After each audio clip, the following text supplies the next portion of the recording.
Hello, and welcome to the Luthier's Podcast, episode 166.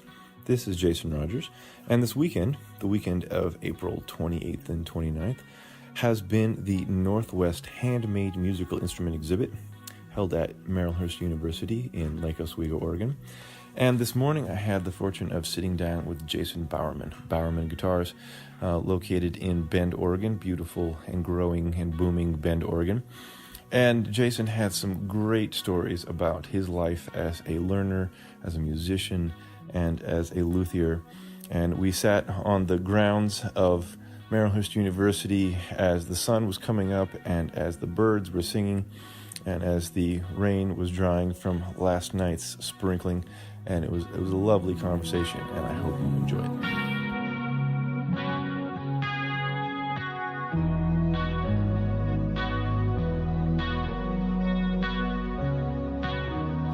Hillsides and all the trees are in full bloom, as they typically are this time of year. The old red brick Catholic buildings with this beautiful clock tower up there. And yeah, you feel pretty lucky to be on Earth on these beautiful spring mornings, I think. Yeah.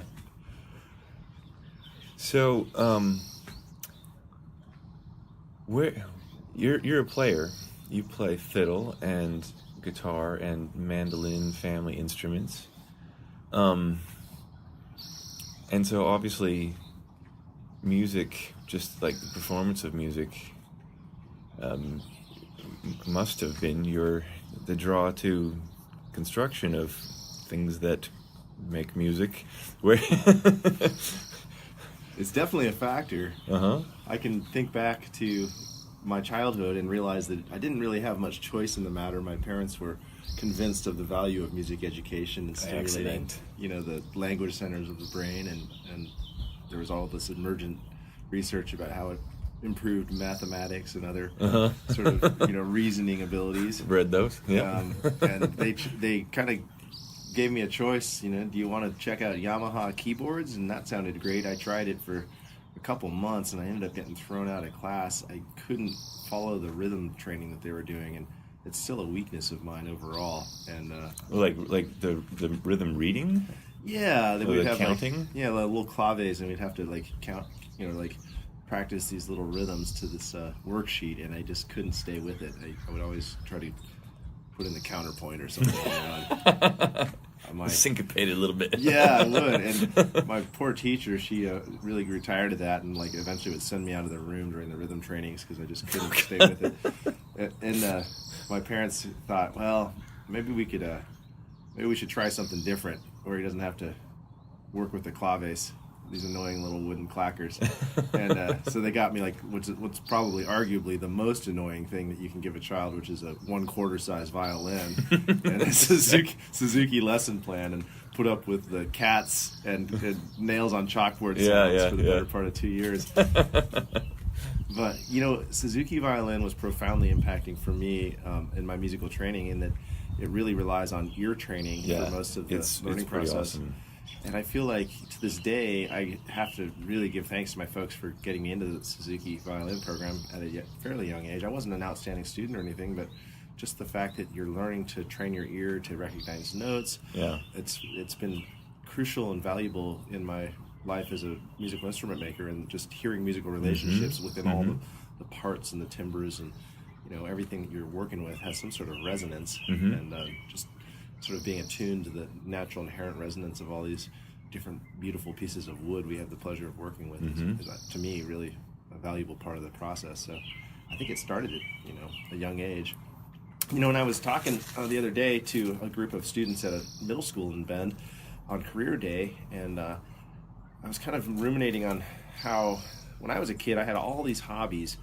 I was into model rockets and building model cars and model airplanes and putting on decals, learned how to do water slides, and use glue and not make a big mess, and and how to do touch-up painting and all this stuff. And I got really into airbrush art, and all these hobbies I had as a kid all sort of have come back to be really valuable to me in instrument making as well. And I was asking these kids the other day, what kind of hobbies do you guys have? Do you guys make anything? And it was maybe only 10% of the room that would raise their hand at that. Yeah. And it was interesting to me that in today's modern society, kids don't, spend as much time outside. They're not trying to build forts out of sticks or bows and arrows or all these things to hurt yourself that we were really into as kids. We have to shelter them. We have to protect them from their curiosity. Yeah, my dad was definitely one of those who was encouraging the School of Hard Knocks. I mean, he got us a boomerang kit when we were kids, and my sister and I spent the better part of 2 years like learning about airfoil shapes and like building boomerangs and throwing them. Go to the park and throw this and try not to get hit in the head when it comes back. Oh, the game was to throw them at each other. It was really. Well, they're originally hunting tools, right? So you're using them for their original intention. Yeah. You find out really quick as a kid if you put too much lift on the airfoil of a boomerang, it flies too tight of an arc to be able to get out of the way of the thing. It comes right back at you. Yeah, but all those things that we did as kids, using the wood rasp to shape these boomerangs, for example, you're kind of training your hands and your mind in the appropriate use of these tools, and you don't even realize it because you're just having fun doing it. And not only are you shaping these materials to have a particular visual design kind of result, but you're maybe you're looking at a picture and it says you're following instructions, you're doing sequence, you're doing and then eventually you need to test it in the real world and see how this object interacts with the environment. And that sounds like lutherie skills right there in disguise. Yeah. In infant phases. My dad is a scientist, and he's a huge proponent of the scientific method. So it was a lot about changing variables to and predicting outcomes and seeing if real world results match your predictions. And sometimes they do, and sometimes they don't. But one of the things I remember learning from that, which was so valuable, and I still enjoy today, is that you can modify glues. Especially, my dad was a big fan of using epoxy for certain dissimilar material joining. He was a world caliber marksman, but when you bed a rifle barrel into a stock, you use some sort of epoxy-like substance. But to kind of improve its working qualities, he would often mill really fine wood flour, often walnut flour, sand it down sand down walnut with 200 grit or 180 grit until you have a bunch of this dust, and then he would mix that with the epoxy. We did a bunch of strength of materials testing when I was a kid, and discovered that most epoxies are actually their Young's modulus, their tensile strength before yield is actually improved with the addition of fillers. Huh. And it's one of these funny little experiments I remember doing when I was probably 9, and my dad was teaching me about putting the fins back on the rockets that kept breaking, and the epoxy was simply too brittle. I was gluing these rockets together with epoxy, and the fins kept breaking off. And we did all these tests on this epoxy, and learned quite a bit from that. And it's, I think, something that I would encourage a lot of luthiers to explore. We kind of take it as almost, take it on faith that the glue formulators have come up with the best material science and have designed this for our application perhaps, and when in reality there's a lot of things we can do to materials to modify their performance if we're not entirely satisfied with the results we're hearing. And I kind of think about this a lot, and more so recently. It's been an ongoing topic of research in the last couple of years that almost every glue has some sort of resonant cue, some sort of tap tone, and obviously there's a lot of proponents of hide glue out there, and it's easy to see why, because it has just such a nice crystalline glassy tap. And as much as it's sacrilege to say, there's a lot of epoxies that share similar acoustical properties. And so obviously there's different places where the application of different adhesives is probably a better choice in terms of service life and disassemblability and all these things, but there's other places where you probably don't want to ever have to deal with the joint again. The fingerboard to neck interface, for example. And the choice of materials there, I think, does profoundly affect how much resonance transmission you get between various parts. And that's just one of those things that ties back to the Suzuki ear training, is that I guess I'm just trying to be aware of those different properties of different materials as I'm working with them, and not be closed-minded to what might work. That's kind of out there in the world, like, discarded hunting arrows make good reinforcements in a neck, for example, if you're trying to lose weight in it, and they have a different effect on tone once they're in there. Can't claim to know exactly what that is, but it definitely changes the resonant cue of the neck. Yeah. So by 9, you were doing adhesive testing with your father. Well, he was driving it, let's be honest. I mean, that's not something I would have thought of doing on my own, but I come from a family of tinkerers that, the people that are into experimenting on material science just from interest perspective. So I guess we were just carrying on a long family tradition. So you started playing, I mean, professionally fairly young. No. I was just a hobby interest player, and never even became like a performance orchestral player when I was studying classical violin. But I kind of gave up playing music for the most part. I got really interested in Celtic mandolin when I was 16, and I was learning a lot of Celtic material at that time. But I left high school early to pursue my interest in building things. And I went off to the local community college at Central Oregon Community College and took coursework largely comprised of manufacturing classes. But I'd also exhausted all my math courses at the high school, and so I wanted to take a real calculus class and just earn college credit. And so I took a GED course out of high school at 16, and when I went off to COCC, I kind of gave up playing the classical violin, and I was always like last chair anyway. I was just too undisciplined to like really learn the material, and didn't have an orchestra in my high school, which was just too small to have one. So I just kind of followed my interest there. So I never really became even a hobby musician, in terms of playing out until very recently. And it must be 9 o'clock. Let's take a little break there.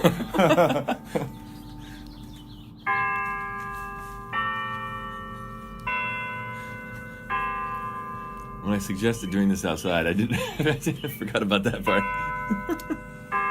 It's hard to describe the impact of the surroundings here. We're blessed in Oregon to be surrounded by lush green foliage of many, many types. They have a ton of different trees on this campus, and we're looking at, hundreds and hundreds of trees out across the grassy lawn, and they're so beautiful this time of year. All the maple trees are just sending out all their catkins and their fresh leaves, and the birches are already fully leafed out and fluttering in the wind.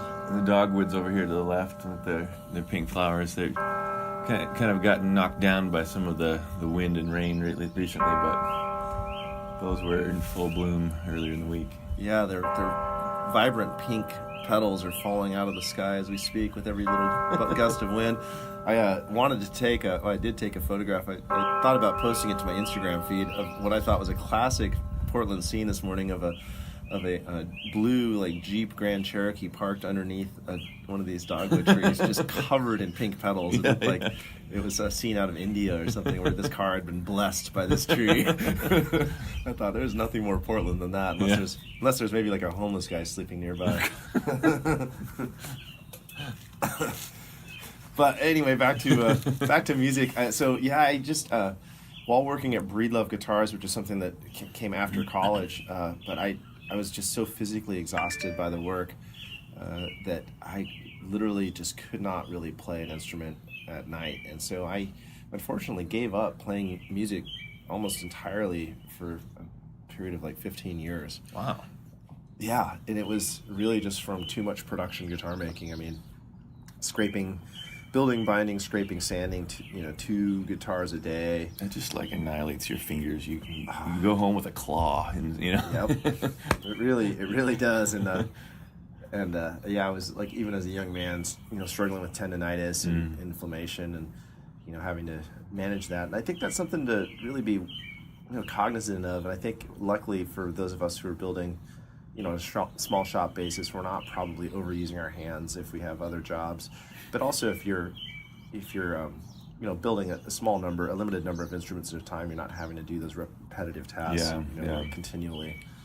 And if you're seeing, one or two instruments through from beginning to end, you're constantly changing up the motions in them. Yeah. And, you're going from hand tool to a power tool, to a hand tool, and maybe it's only near the end when there's a lot of sanding or a lot of finesse work with nuts and frets and things like that. Do you get the really tight, pinchy hands? Yeah. Feeling. I'd love to share a couple things that I've picked up from doing a lot of production guitar making. Okay.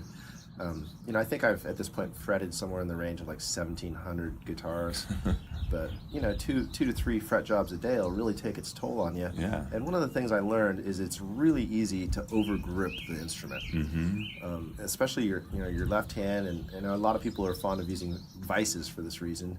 And the way I learned to do things, there wasn't a lot of use or reliance on vices, and so there's a lot of holding the guitar still with the left hand. And I found that the more you can relax and sort of do the least amount of work possible to stabilize things, the better. But the other really big one is a lot of people will end up with unnatural motion by putting like a bend in their wrist or their elbow, and trying to think about the 3 different work zones. You've got your finesse zone up by your neck level, where you can really look at things in detail. You're really close to the work. You don't have much power there, but you can really get right in and hone in on details, things like wiring, soldering, using tiny screwdrivers, all these little things we do. If you can bring the work up to your face, it makes it a lot easier for those really precise moves.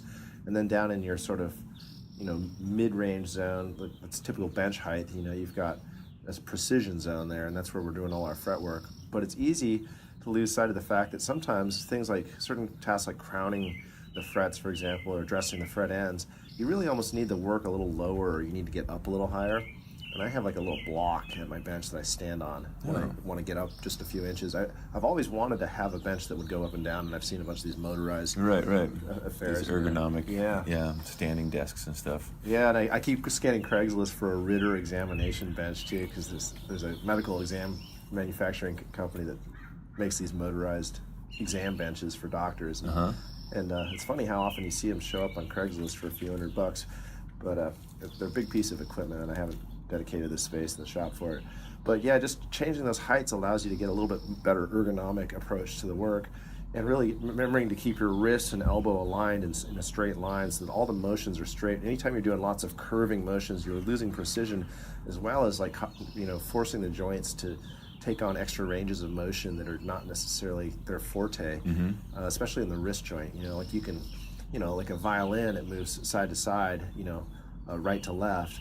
But most of the work we're doing in luthiery, you're doing forwards and backwards. And in those situations, you really want to try to keep the elbow and wrist aligned and not, have some strange, unnatural high elbow technique. I mean, I think the high elbow, bringing that up away from your side, is one of the things that I could point to that seem to lead to a lot of the occupational overuse injuries that we would see in our string up department at Breedlove.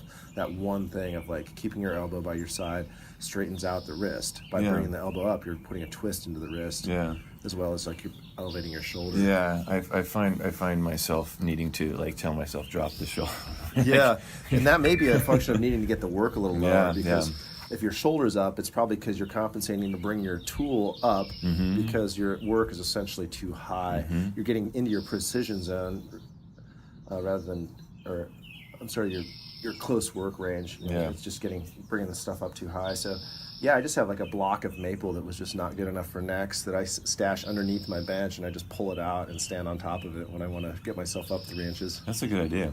Yeah, it's a little thing like that, but that really sort of saved my wrist when I was struggling with that a lot.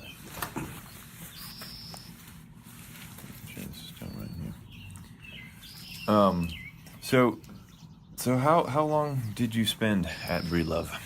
Oh, so I going back, I studied manufacturing at Central Oregon Community College, thinking that would be a good background for an aspiring mechanical engineer. And what I learned when I went off to mechanical engineering school at Colorado State is that they, at least in that program, really didn't care at all if I was a certified welder or knew how to run a milling machine or all these things that I'd acquired as skills in a one-year technical program. were kind of meaningless to the faculty at Colorado State, and what were they expecting you to do? It was a lot of calc-based physics and more calculus, and so that was okay, but I really yearned for the opportunity to build stuff, and the final straw kind of came. I was really into building bicycles and bicycle parts in those days. I built a couple frames and invented and built a bunch of bicycle brakes and seat posts and clipless pedals and all manner of stuff. I was just building all this funky stuff as a teenager, and they didn't really have any outlet for me to do any of that type of work once I got to the university level from the community college. And at some point I broke the cranks on my mountain bike. There were a tubular chromoly crank manufactured by the Bullseye company, which is more of a BMX design, and it was it was a repairable brake. You just needed to have access to a TIG welder, and they had some in the mechanical engineering lab. But when I asked about using them to repair my bike, they were like, "Oh, that stuff's only for graduate students. You have to be a graduate student to know how to do that." And I was pretty stunned. And I said, "Do you want to see my certification card as a welder? I'm a certified welder. I know how to do this stuff." And they didn't want to hear anything about it. Wow. And it was really kind of frustrating for me. And it was one of several frustrations with the administration at Colorado State that eventually led me to leave and go back to Central Oregon Community College and finish up my schooling there. But it was a turning point for me too, because one of my friends suggested, well, if you're frustrated with not being able to do anything, why don't you take this woodworking class that they offer as just general elective, and it's just really creative, and I'd never really worked with wood in any sort of like informed way. It was always just cobbling stuff together. Mm-hmm. Usually using a lot of epoxy filled with walnut flour. But your background dictated. I still use more epoxy than I care to admit, to be honest. But I took this class and just fell head over heels with the medium. I mean, I've been working with mostly metal, and it's hot and abrasive and cuts you, and wood by contrast, it smells great and it feels wonderful, and doing things like turning spindle stock, it's just so creative, and like pottery, it's just an instant expression. So I just kind of fell in love, and I changed my major right there to industrial sciences tech ed, to be a shop instructor essentially. Oh. And it's funny that in my life I've never actually been employed as a shop instructor, but I get on a volunteer basis all the time to go into the schools and help relay the knowledge that I've been able to acquire from all the people that have taught me. And so it's really gratifying to be able to make use of that training, even though I'm not employed as a shop teacher. But I ended up taking more woodworking classes as part of that degree program at Colorado State, and one of them was a wood bending class. It was a senior level class, and we learned all about some amazing techniques and technology for wood bending, most of which is covered in the Fine Woodworking handbook on bending wood, which is a great little book you can find on Amazon, usually for less than $10, and it's got all kinds of wonderful techniques in it. I mean, we did ammonia bending, steam bending. We used some fabric softener technique, which is kind of similar to the commercial product Super Solve or Super Soft, excuse me. And the professors, I mean, they were doing some pretty radical stuff there in the wood lab as far as wood bending goes. They had a restoration project that they undertook for the Stanley Hotel up in Estes Park, where the original window casements were 4-inch square oak that had been bent to a 16-inch radius. What? So 32 inches across with 4-inch stock, and everybody looked at that and they were like, that is impossible. Like, nobody could figure out like how these 100-year-old windows had been constructed originally. And so the professors, endeavored, kind of did some scale testing, and they said, well, it's possible, given the material. It's obviously possible because these guys did it 100 years ago. They ended up building this enormous crossbow-looking assembly with these giant come-alongs and like a big cheater bar and these chains and a giant tension strap. I mean, it looked like a crossbow. It was probably similar to how it was originally done. Yeah, I think so. And then we would soak these 4x4 oak timbers in a vat of Amway soap in water, which is the detergent that softens the lignin, and just bend them cold, but after soaking for 2 weeks in Amway soap. And so they'd be completely saturated, with this detergent softening.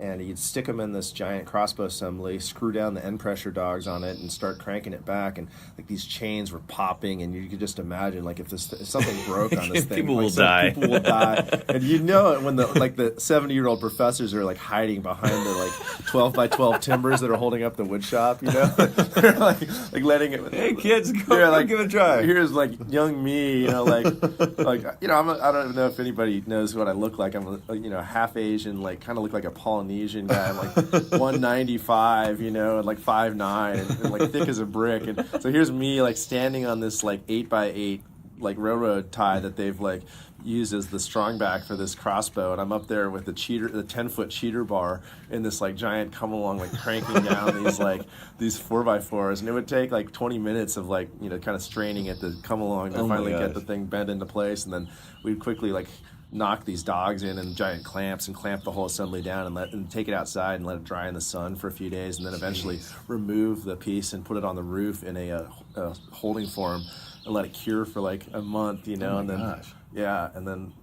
So we were doing like 2 of these window casings a week. It's just part of everything else that was going on, including a final project, which I was deciding between my 2 passions, my 2 interests at the time were whitewater kayaking, and I was getting back into, at that time I was still playing mandolin, and so I ended up choosing a mandolin, thank goodness. And I think it was largely on the influence of listening to a lot of David Grisman and Sam Bush. I was listening to like Newgrass Revival a lot, and really knocked out by Sam's like rhythm and everything. And I had an old bowl back mandolin that I was playing, and it wasn't the right tool for what I wanted to learn how to do. So I thought, why not build a mandolin? So I got Roger Simonoff's book and found some wood and went after it and built one. And my dad still loves to haul that mandolin out at Christmas to embarrass me in front of all the family. But it is I've seen a lot of people's first instruments, and I really think mine is the worst. I mean, it is so thick, heavy, overbuilt. Is it an A or an F model? It's kind of a 2-point A. Uh-huh. Yeah, and there's some funny elements that are kind of cool. Like I have a wave-themed marquetry headstock overlay. I have walnut and contrasting like Carpathian elm burl. It's pretty cool, you know, but like other elements of it. I mean, the headstock itself was so thick you could barely get the strings into the tuner holes, you know, because the tuners weren't like sticking out enough. Yeah, it was bad. But anyway, my dad won't let me like, you know, recarve it or anything at this point. He says it's part of history. It's just got to stay the way it is. Should be, yeah. Yeah. But the good news is it's so heavy. My son Liam, when he's finally old enough to like carry an instrument around, he can try to beat the crap out of that thing. And I'm pretty sure he won't be able to break it. But yeah, I returned after just having some struggles with some of the admin at CSU. They lost track of one of my credit courses, and I petitioned. I still never have received credit for a class I took. Yeah, it's kind of frustrating. You know, put your heart in. I was there. Yeah, you time in. Especially, you know, when you've got the high score in the class and you want to be the TA the next year, and then you can't get the credit. It was hard for me as a young man to kind of let it go. Deal with administration bureaucracy and be like, come on, it shouldn't be that hard. Yeah, it's your job. I just paid you to do it. So anyway, I left Colorado State and came back to Oregon and discovered that in the time that I was gone, Breedlove Guitars had started up in Tumalo, which is just outside of Bend. It's a small township about 5 miles from Bend. And I kind of had just some interest, and of course, in learning more about making musical instruments. And I went down there seeking an internship as part of my my college curriculum at Central Oregon Community College. Had to do a in manufacturing internship, and they wanted help resawing bloodwood for binding, which we were, at the time they were building a lot of. I wasn't an employee yet, but I came on as an intern in the late winter of '94, and Steve basically sat me down in front of this 16-inch bandsaw and said, "Hey, why don't you rip up all this bloodwood?" You know, and I think I resawed bloodwood straight for like a week, and made like a year's worth of binding. I think it was like 250 guitars worth of bloodwood binding. I sawed up on this bandsaw and sanded out on the overhead thickness sander. I'd come home every night and I'd have like bright red boogers. Yeah, bright red, you know. And Steve said, like, he's like, I could see your smile underneath your dust mask from across the room. Like, this kid's a keeper, you know. Like, we just put him through hell and he still likes it. So, you know, I graduated from COCC, went off on I did a bike tour of Europe with a couple friends. Wow. I built a frame and built up this bike around it, and we went and toured Europe. That was kind of the last of the bike building I did, and it was really a fun trip. But I came back with all these great memories, but also about $800 in debt on the credit card, and I needed a job, and I landed back in Bend and immediately called Breedlove up and said, hey, are you guys hiring? And as it turned out, they had just gone through like a big transition where Larry Breedlove had left the company, and Kim Breedlove, the older brother, who wasn't the founder, but who had been working with Jeff Stelling out in Virginia, he had moved back to Bend to help run the Breedlove Guitar Company. And so they brought me on to be Kim's apprentice, essentially, helping him with the neck production, and I would do the rough machining of all the neck blanks for Kim. Every day I would build out 2 assembled necks, and he would carve 2 in the afternoon, and he would spend his mornings doing inlay. So we shared one bench. I would have it in the morning, and he would have it in the afternoon, and then I would switch to some other task, making blocks or bracing or kerfing guitars or helping in finish sanding, or eventually they needed more help in binding. And so that was sort of my transition into the body department. And it was a great time to be an apprentice at that company because it was still just 6 people. Steve Henderson, the founder, who had left Taylor Guitars with Larry Breedlove in 1990. Their third partner, Terry Myers, who had come down from Taylor later, had moved back to California, as Larry Breedlove had too. He'd gone back to work for Taylor. His wife didn't like the cold winters of Bend and lack of shopping, and so she'd left him and moved back to California. And he I think rightly pursued his love of his life, which you can't fault any man for doing. And of course, he's been an incredible asset to Bob Taylor, even though he had to remain behind the curtain, so to speak, for many years because of a non-compete clause that he had in his exit strategy. Wow. Yeah, I think he had like a 10-year non-compete, which is kind of unheard of in the industry today. But Steve was just so worried that if word got out that Larry was gone, that the Breedlove company would fail. And I think he had some valid concerns there. But luckily, bringing Kim Breedlove on as a partner and as, the kind of the brain trust behind the creative design direction of the company was a really, really smart move, because Kim is an amazing artist, an amazing craftsman, and just a great mentor to people. And I learned so much being able to work with Kim every day and just watch how he works and the efficient, sort of thoughtful approach that he takes to everything that he does. But especially, I just have huge admiration for his creative process and the way that he would take artwork, design, and ideas that people would bring to him and sort of synthesize these beautiful inlays. And I think the thing about inlay is now in the CNC era, it's really easy to add too much detail. Mm-hmm. It's easy to make stuff hyper realistic, and cut out all these little tiny parts that fit together perfectly.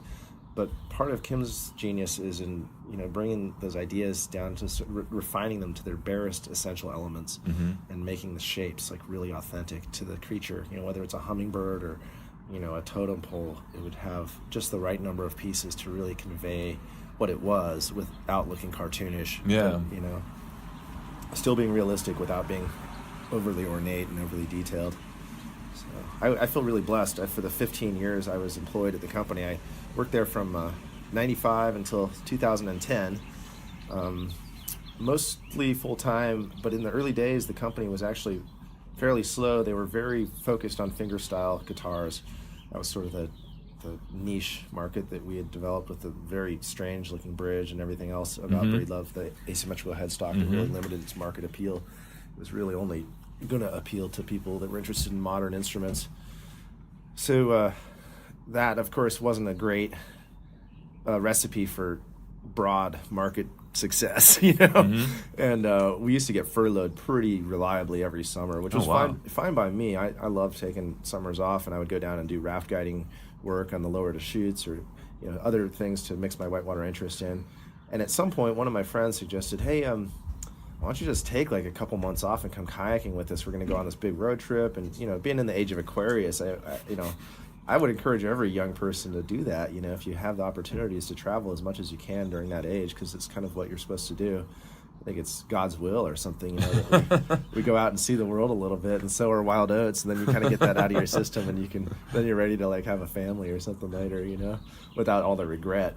But I feel bad in saying that, because I know that your life path was one of you fell in love early and sort of dove into being an adult at a young age, But that's what retirement's for. I guess that's the only way to look at it. Do it on the other end. Yeah. But anyway, I at one point just sort of came to this decision. I think I was 3 years into my work there at Breedlove that maybe I should take a couple months off, and that my absence would help sort of spread the available work to the other employees. And I took off to go do a bunch of kayaking with my buddies, and got to go travel the world and be a somewhat sponsored kayaker, which was great. And I paid for the traveling expenses, and the other employees at Breedlove got to see their typical month to 2 month furlough reduced to a week or two, and in subsequent years not at all. So I felt like I was contributing in a way, and I would come back in the fall and the work would have picked up. Music stores in those days were really slow in the summer times. I think that the seasonality of music sales has changed a little bit with the internet age. Yeah.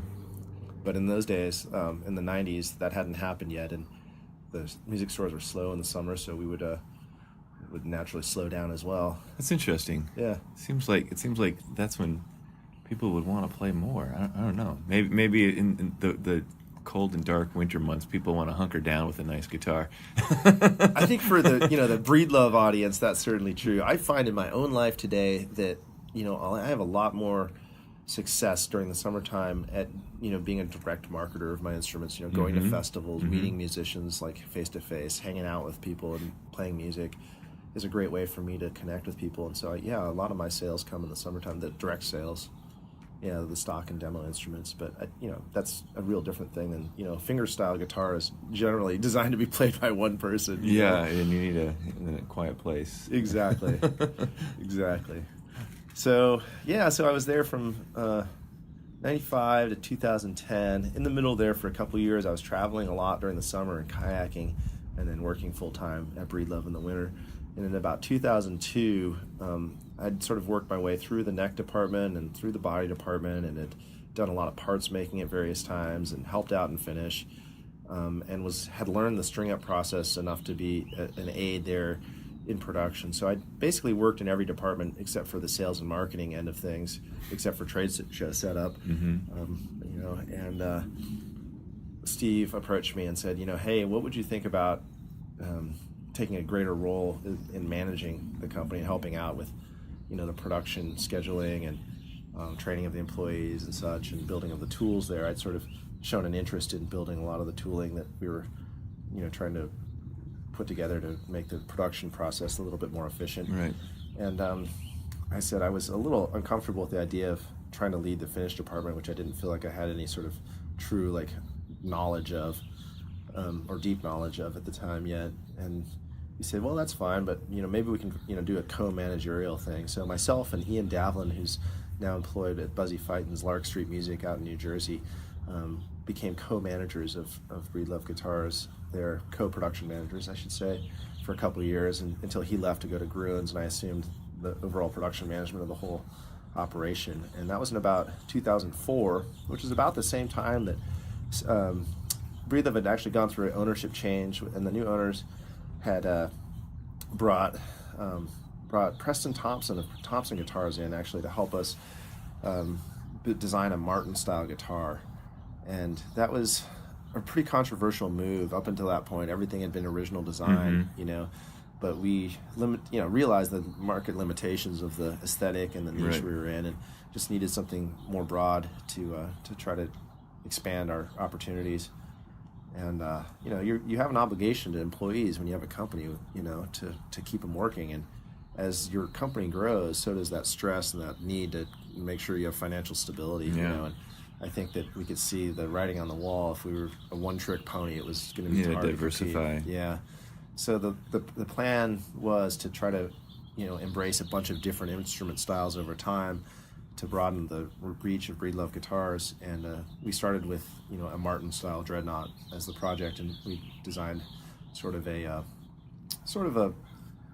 modern version of a D18 as our first product, with the help of Preston Thompson. And I feel terrible for Preston because I think he was misled in his eventual role. I think that Peter, the acting general manager at the time at Breedlove, he really figured he could tap Preston for his knowledge and then put him on the sales force. And I think Preston always wanted to be in the shop, but he was injured in a car wreck and was walking with a cane and unable to really do any of the manual labor required to build the tools or help out, really in the construction of the guitar at that time. And so he kind of got stuck in the office, and I think there was some animus, I think, even between him and I for a while, because he felt like maybe I was complicit in this like scheme to lock him in a cubicle, which wasn't the case at all.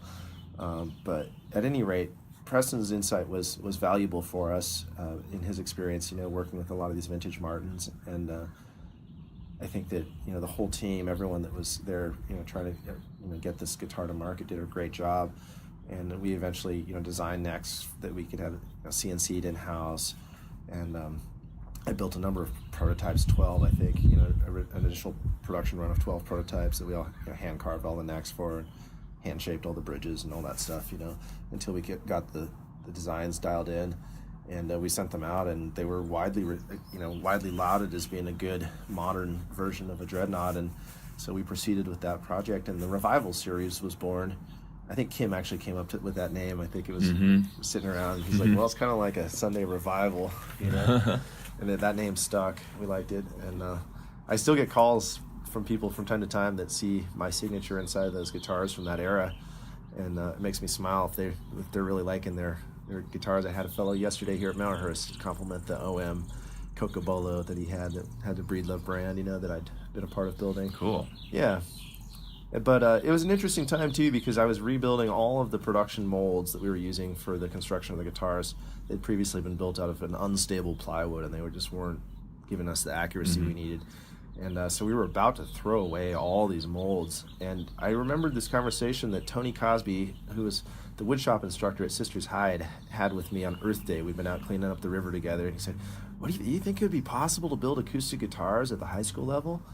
And I kind of laughed at first, and I was like, I don't, maybe you'd have an exceptional student that could do it, And then I thought more about it and realized, with some support and, the help of a company that, could provide, prefabricated parts potentially, partially, I think it would be possible, So we had this conversation going, and the fortune was that we were discarding of all this old production tooling at a time when they were trying to get a program going. So I was able to solicit from the company a donation, and we donated all of the old Fox benders and old production molds for a single model design at that time, which was a slope shoulder dread similar to a Gibson J45 shape that Breedlove did, called the RD, and we donated all that tooling to the Sisters High School program.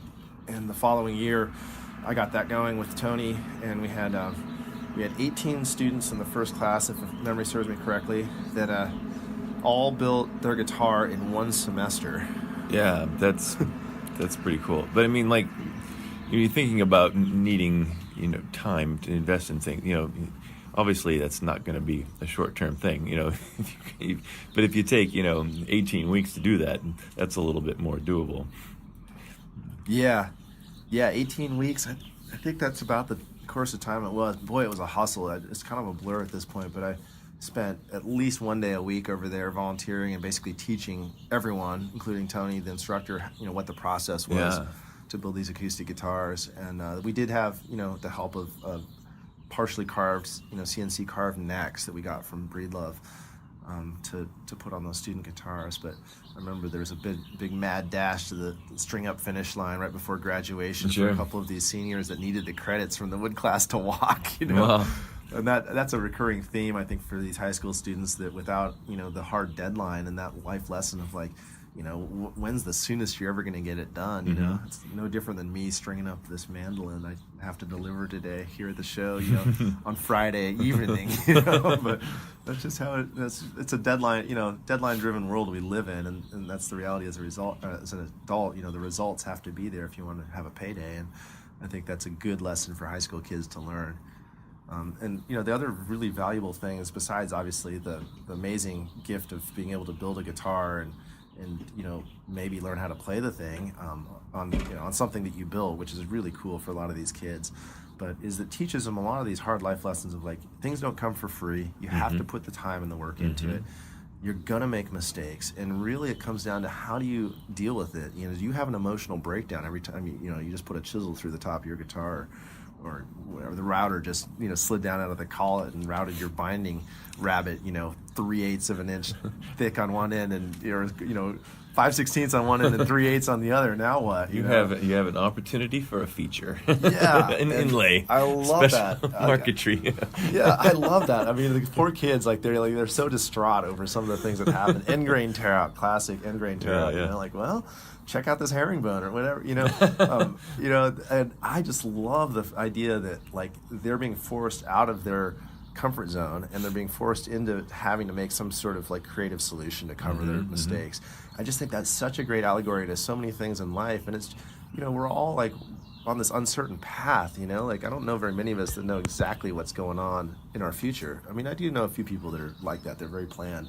But I think for most of us, it's a mystery what this life holds, and just being prepared with the mental fortitude to deal with mistakes, I think, is something that kids maybe lack at times. Yeah. And the guitar making can certainly teach. Yeah.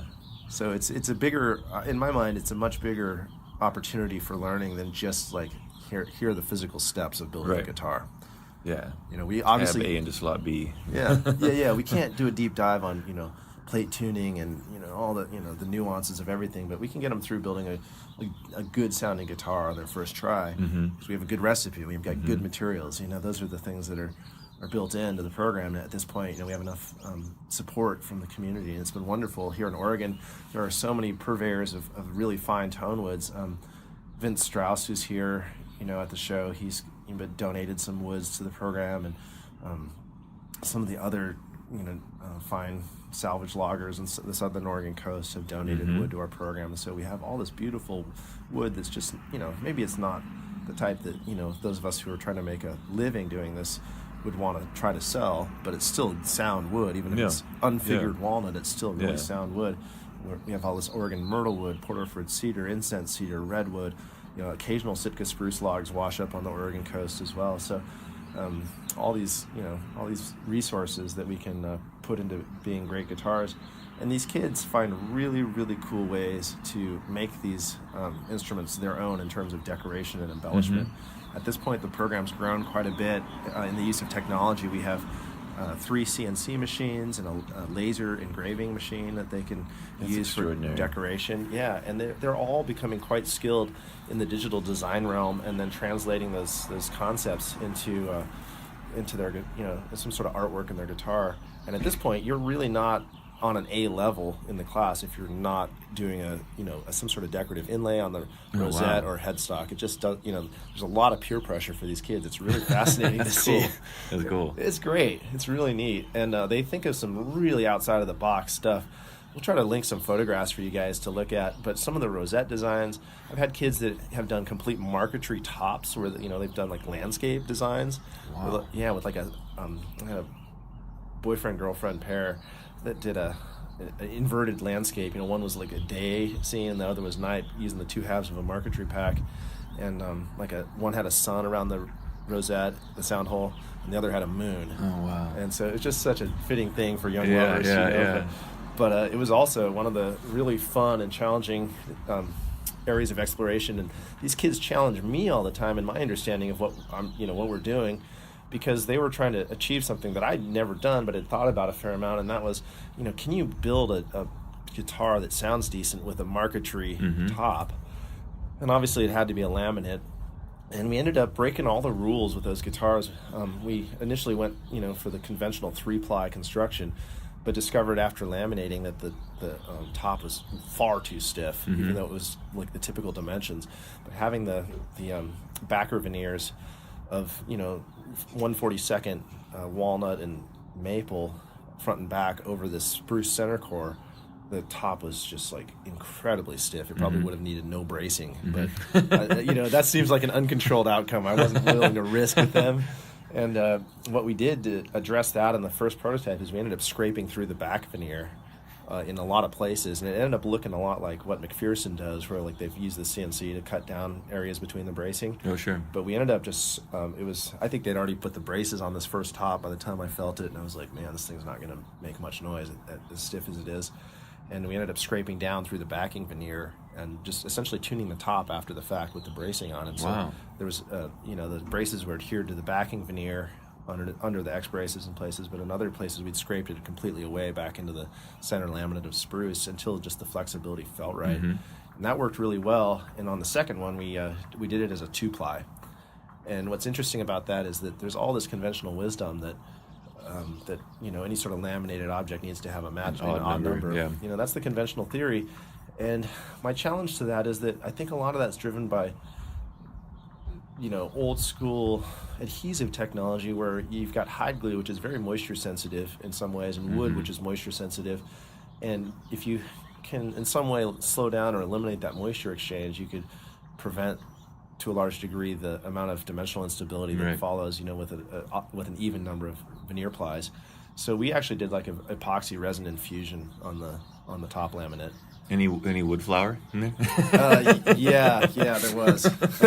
Not during the infusion. You want really thin resin, but the marquetry itself had some little gaps that we eventually puttied in. I think we puttied all the saw curve gaps before we did the infusion. But we infused the top with epoxy, and that naturally popped the figure, of course, and it made it look pre-finished actually, and it required very little scraping, and was very flat to refinish. It was remarkable, and it was also remarkable how stable the top was and how conventional it sounded in the end. So it was a really successful and fun experiment. I'll try to track down a picture of these two guitars. You can tell they're rough, they're student builds in some ways, but the fact that they were thinking so far out of the box, and that we were able to, as a team, sort of come up with ideas to address that, and make some experiments around it, and come up with something that, to my knowledge, is somewhat unique. Yeah. That was a fun learning process for me, and kind of exemplifies how these kids are just like, their creativity is so boundless at those ages. Right. Having been in music education for nearly 20 years now, and having seen kind of the pendulum shift in terms of kind of the Department of Education focus on testing and on the value of the arts versus the core, and the new generation of Common Core standards and things like that, all upon the backdrop of funding, and who might be in the White House and or in the legislature driving that funding. I've seen the pendulum swing a lot in both directions, and while I feel very fortunate that my job has been stable where I work, I've seen a lot of people lose their jobs and end up their programs scaling back, and what's happening in Central Oregon, I think, is really extraordinary, especially like at Sisters High School, where you had this guitar shop building thing, and then there's this kind of combined services, this integrated curriculum that's wrapped around it with the songwriting and the instrument instruction itself. So you get to build an instrument, you get to learn how to play it, you get to learn how to write a song on it, and then you have the Sisters Folk Festival, where kids get to go up on a stage in front of an audience and perform it. It's the full circle. It's amazing. Yeah, thanks certainly have to be given to the Sisters Folk Festival organization, which is the driver of that whole programming there in Sisters. And really what's remarkable is they've created a community around support for culture and the arts and music education. And they've really brought the whole community under the tent, so to speak, of the festival to really see the value to the community, to the kids, to the vitality of the whole area by supporting the arts. And the Sisters Folk Festival organization, the festival itself is the primary fundraising driver, the economic engine that drives curriculum in the schools. And so it's a nonprofit music festival whose entire goal is to raise money to support arts and music education programming. It's a really, really cool thing. And they've been able to bring people in at all ages throughout the community. So you have support from, the youngest to the eldest in the community for arts, channeled through the folk festival organization. Yeah, and they're working on adding an engineering and like composition class as well, where they're going to try to get the kids, to learn about some of the other roles in music production besides just being a stage performer. Yeah. I think that's something a lot of people lose sight of, is just how big the industry is. Right. It's not just the people standing on stage. You need a lot of help getting the gear up there, running the lighting and sound. The performers are the tip of the iceberg. Everything that's under the water is all the production and all the engineering and all the Yeah, MI is a big industry overall, and these kids are getting a big head start, I think, on it, and at least having the exposure, and obviously kids are going to follow their interests, but having the exposure to the festival organization, I think, is a really valuable thing for them. And I've seen a couple of them follow that career path into, being production assistants. There's a really talented sound engineer who's come out of the school that I work with occasionally, and she's fantastic, and I think that because she's a player herself and she's grown up around it and been exposed to it for a number of years, it's obvious that her ear is really developed, and she's very attentive to the needs of the performers and everything, and that comes through a broad-based understanding, having been on both sides of the stage. Yeah.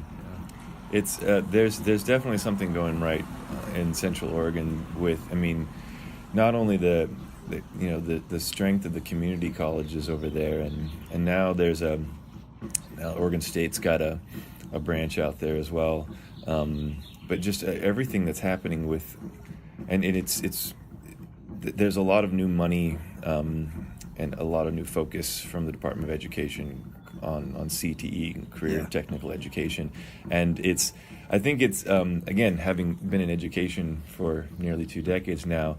There was early in my career, there was that push to every kid's going to go to college, and it's really very much a focus on academics. And even when I was finishing high school, the focus on what used to be called VOAG, VOTEC, the handwork type stuff, that started going away, and schools, high schools were closing shops, selling off all of their inventory of equipment and everything.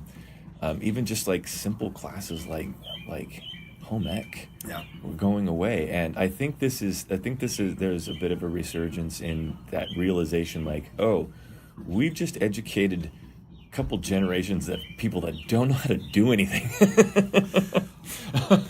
I'm always impressed when I go into these high schools. The Redmond Technology Center has a great CTE program, and the former head machinist at Breedlove, Dan Kearney, is over there now as the lead educator, and these kids are building stuff in SolidWorks and then 3D printing it and cutting stuff out with the plasma cutters, and the CNC router, and building all these like large-scale architectural installations and just all kinds of really cool projects over there. But they also have an amazing automotive program where they really stress getting kids prepared to work and to be good employees, and I think it's the things like showing up on time, being courteous, being respectful, dressing properly for your job. These are all the sort of the life skills that they're stressing at those early ages. They're just ingraining it in them, and these kids come out of high school really prepared to enter the workforce, and they're not going to take on that large amount of student debt that so typifies the higher education experience, unfortunately, for a lot of kids. That's another result. And I don't care how technology driven our economy becomes, no robot is ever going to know how to pack the wheel bearing of every model of vehicle that's out on the road. We still need people that know how to crawl under the hood, and whether it's take the computer module brain out of your Prius, or put a new catalytic converter in your old like Dodge diesel pickup or whatever. We still need people to build things. We still need welders. We still need people that are skilled at, arborists. We need arborists. Heaven knows, like our industry needs arborists. We need trees.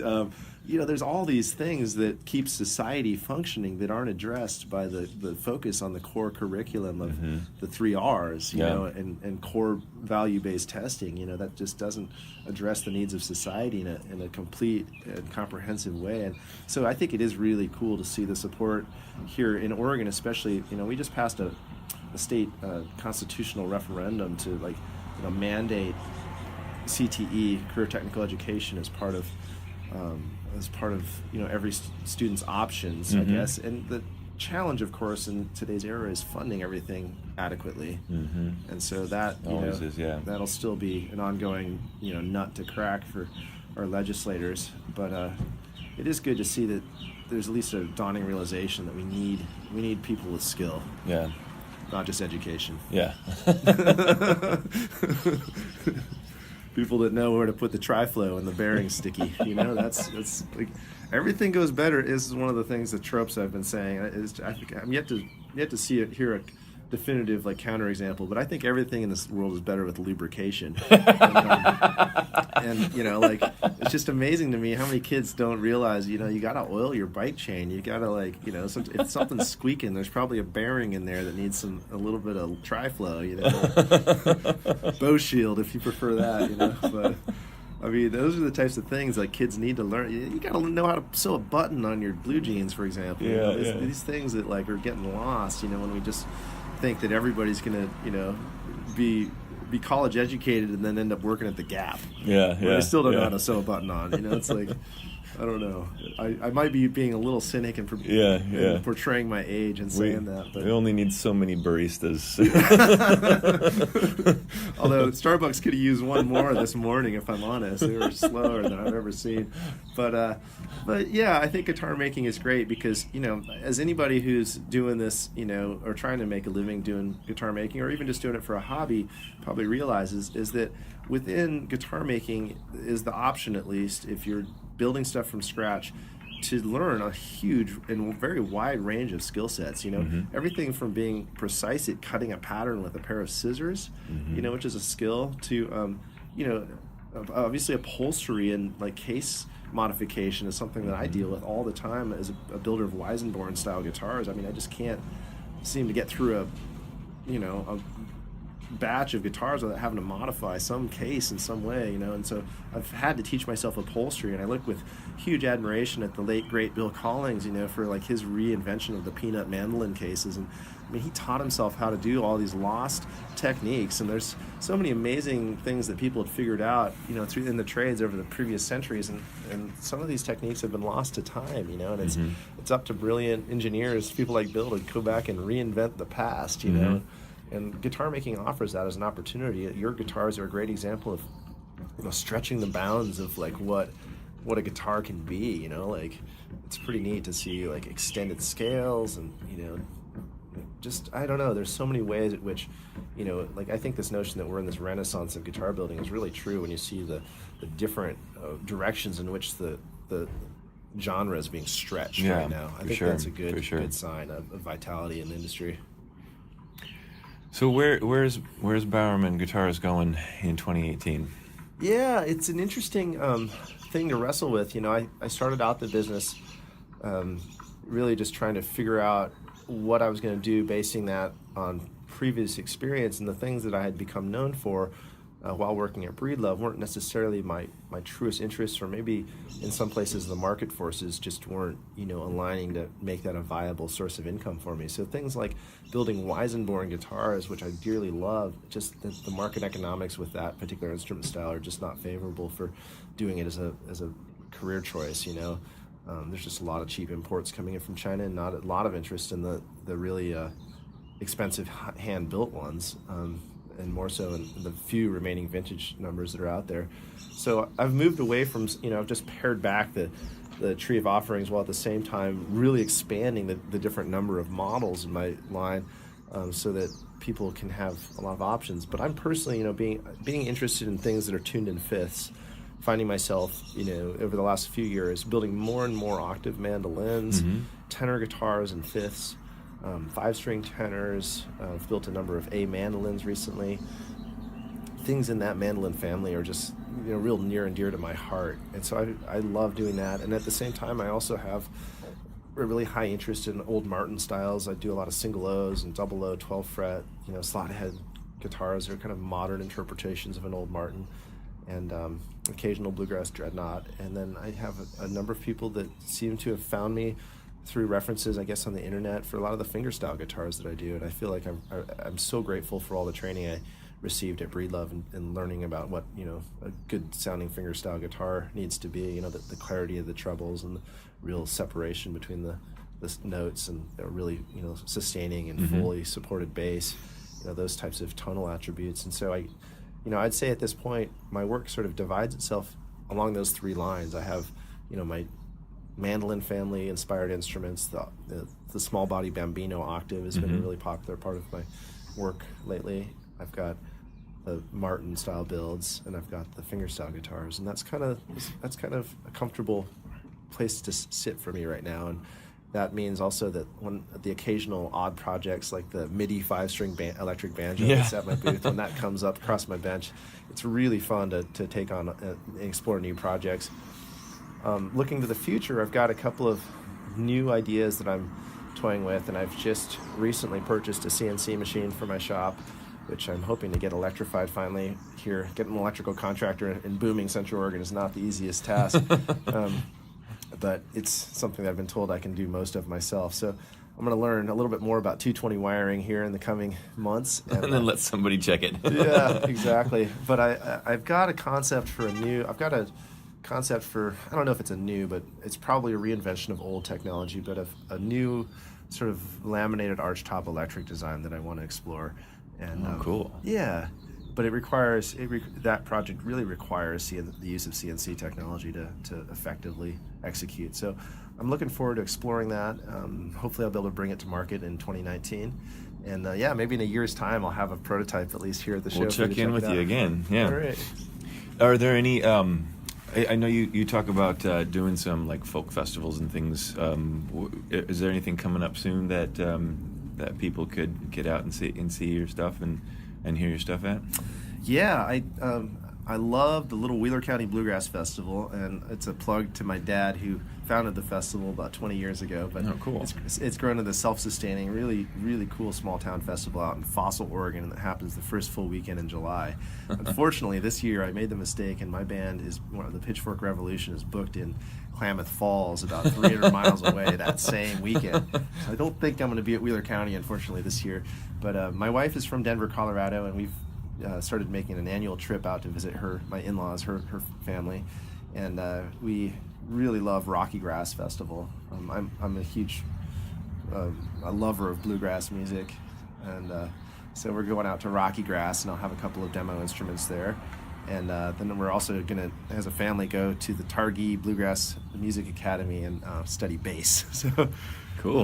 Yeah, if anybody's listening and is driving from the Portland West Coast area out to Targhee for the festival and has room to transport my upright bass, I would prefer not to be on the road with it for a month straight, because I have learned that if you have a bass, suddenly you get stuck playing the thing all night long at the festivals, and my calluses just aren't up to shape for that. So I'm trying to spare my fingers. But you have a bass? Yeah, once they find out, you're Can you in trouble. play for us? Yeah. Oh, this one's not too complicated, but it's only got 3 parts, and oh yeah, right. I'm not that guy. Just can't. Give me something 1, 4, 5 and G, and I'll hang with you there. But anyway, yeah, and then that pretty much wraps up our summer there at Targhee, and then I just kind of dive back in once we get home in August. It's school again for my wife, who's an English teacher at the high school level, and so between childcare of my 17-month-old and trying to catch up on production, there's always a lot of bills to be paid when you get back from a long trip, and things to do. I do try to take a lot of inlay work on the road with me for the month that we're out on the road, and this year I'm going to also have some small ukulele kits. I'm just going to buy some Chinese ukulele kits and try to assemble a few while I'm out on the road and give them away to kids I meet at the festival. Oh, that's a great idea. That's cool. Yeah, you can buy these kits, on eBay for like $15 to $30 each gosh. or something. Yeah, it's insane, kind of how it's partially fabricated ukulele kit. So I'm going to try to knock out a few of the assemblies, and then be able to do the final assembly steps on some of these ukuleles while we're out there traveling. We'll see how that goes. Cool. That's a cool idea. Cool idea. Yeah, we'll see. It's something to keep yourself too busy, I guess, when you're already out seeing the beauty of this amazing land we call home. Well, thank you, Jayson Bowerman, for this has been a great interview here. And again, it's just been a great sit here and looking across the campus and listening to the birds and smelling the clean air here with you. So yeah, the spring bloom. Jason Rodgers, thank you so much for the opportunity. It is really wonderful. The variety of songbirds here is fantastic. If anybody has this weekend free in Portland, it's definitely worth coming down to Merrillhurst University to check out the handmade musical instrument show. The number of builders and the incredible quality of the instruments being produced here in Oregon these days is really, really something. And I think we can thank the Guild of American Luthiers for sort of, being the tide that raises all boats. Yeah, for sure. Thanks again. All right, thanks a lot.